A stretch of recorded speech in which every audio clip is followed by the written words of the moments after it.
Hey, what's up? This is Jake from Chestnut Kama, and we have a game here in round two of the Prague International Chess Festival in Masters between David Anton Guijarro versus Jorden van Foreest. This game ends up unexpectedly as one of them baited the other and succeeded in the thinking his opponent blundered by leaving his trapped piece out for the taking, but turned out to be that same trapped piece is actually a trap set by his opponent.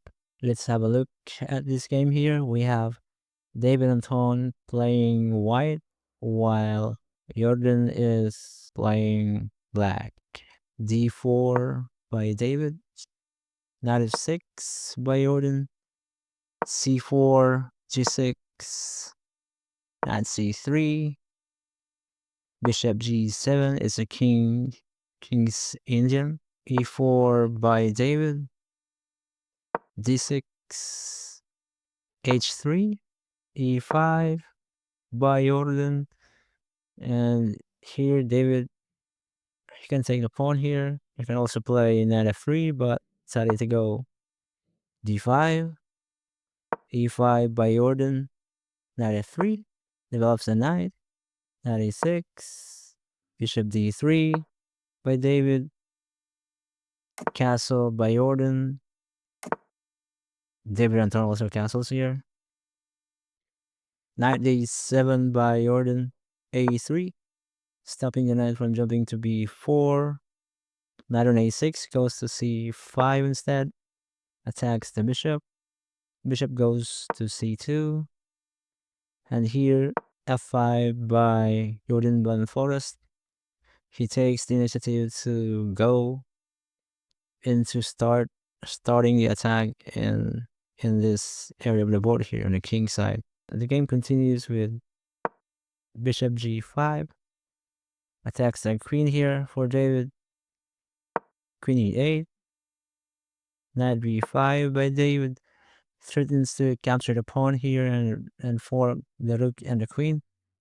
Knight on c goes back to a6, defends the pawn, and here e takes f5, g takes f5, and at this moment here, David Anton burned like 29 minutes before playing knight h4. He was probably thinking of some ideas of how to continue the game. So he chooses to play knight h5, or knight h4, I mean. And here, black's pawn on f5 is attacked, so black goes e4, blunting the light square bishop. Queen e2 by white, knight e5.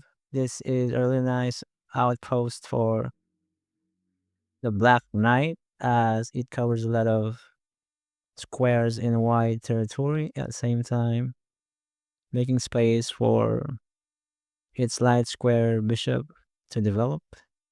Rook a d1 for David, and here bishop d7 by Jordan attacks the knight and develops the light square bishop. Here b3 by David, solidifying the pawn structure here, and rook c8 by Jordan, a positional move. The rook on e8 is not really doing anything, so he goes to c8, preparing in case this file here opens up in the near future. And here, David Anton thought for like another 7 minutes before playing f4, attacking the knight. And here black can take en passant, but Jordan did not take en passant, but instead play knight f7. Jordan probably saw that this bishop is a little bit trapped here, as it cannot go to these squares, as these squares are occupied by the knight and the pawn. So he was probably thinking, if David is not aware of this, if David has forgotten about the bishop, then he could probably go h6, trap the bishop, and win the bishop eventually. But little did he know that this move right here, f4, attacking the knight at the same time, making this bishop here trapped by David, is actually a trap set for Jorden. And so David Anton goes for his plan. He played knight d4, and he seems like he's forgotten about this bishop. And then Jorden, to be fair, Jorden thought like 12 minutes here before making h6, and eventually made h6. Yeah, he thought for 12 minutes, and he could not really find a way. He could not really find any attacking chances here for white. Maybe there were attacking chances, but there's no way he cannot defend this, as a lot of his pieces are near the king, right? If we look at if we reverse the board here, if we have the black point of view here, if we play as black here, as you can see, Jordan, before he plays h6, he thought for like 12 minutes and decided to eventually play h6. And he was thinking, okay, what could be white's counterplay here? And he could not really find it. Yeah, he thought that h6 is the move, that this is a winning move for him. Could not really find what's the plan for David Anton, or whether this move, a knight d4 move, was a blunder or a trap set by Anton. He could not really understand it. So let's go switch it up.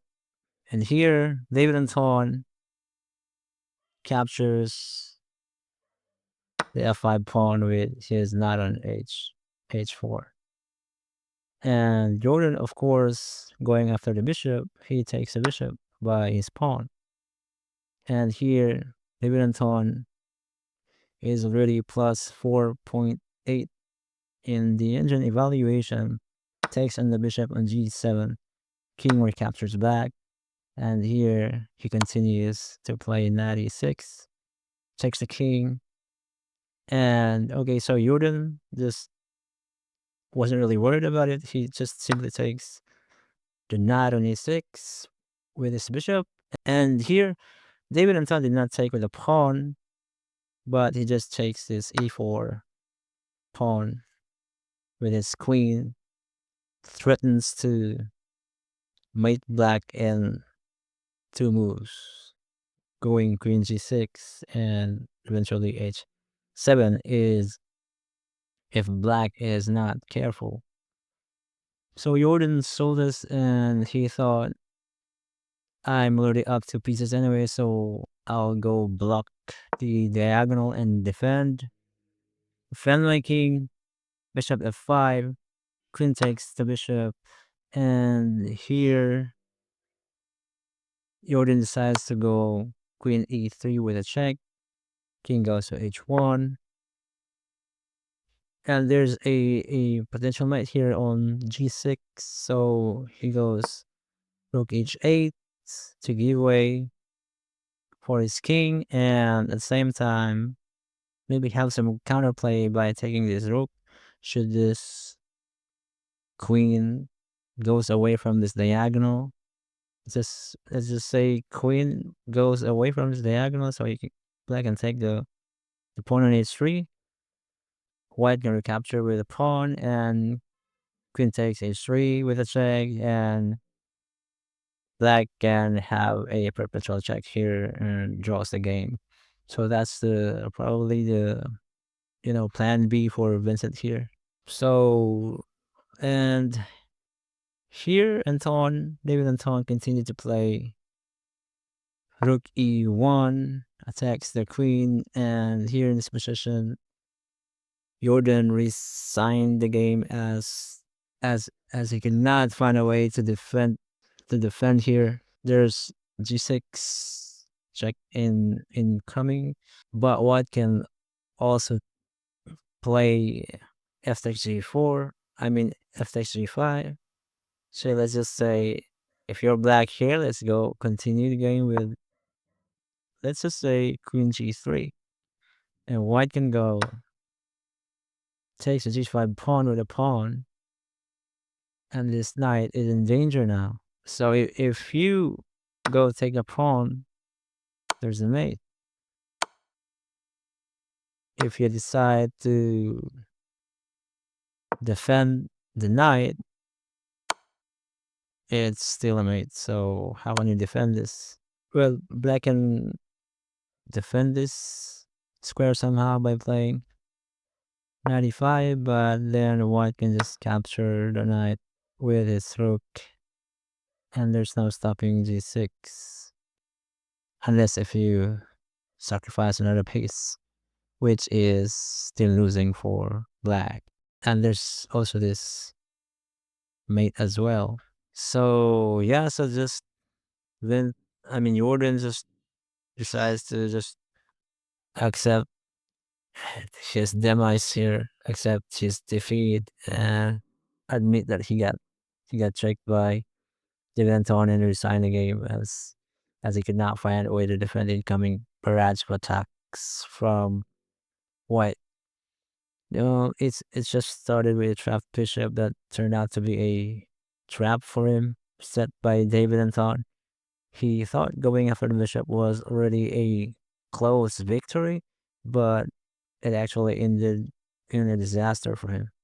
He got debated this game. Jordan did not see it coming, but for David Anton, I'm pretty sure he was happy. He got a quick win in just 27 moves as his trick succeeded. So yeah, that's the end of the game. And thank you for watching and have fun playing chess.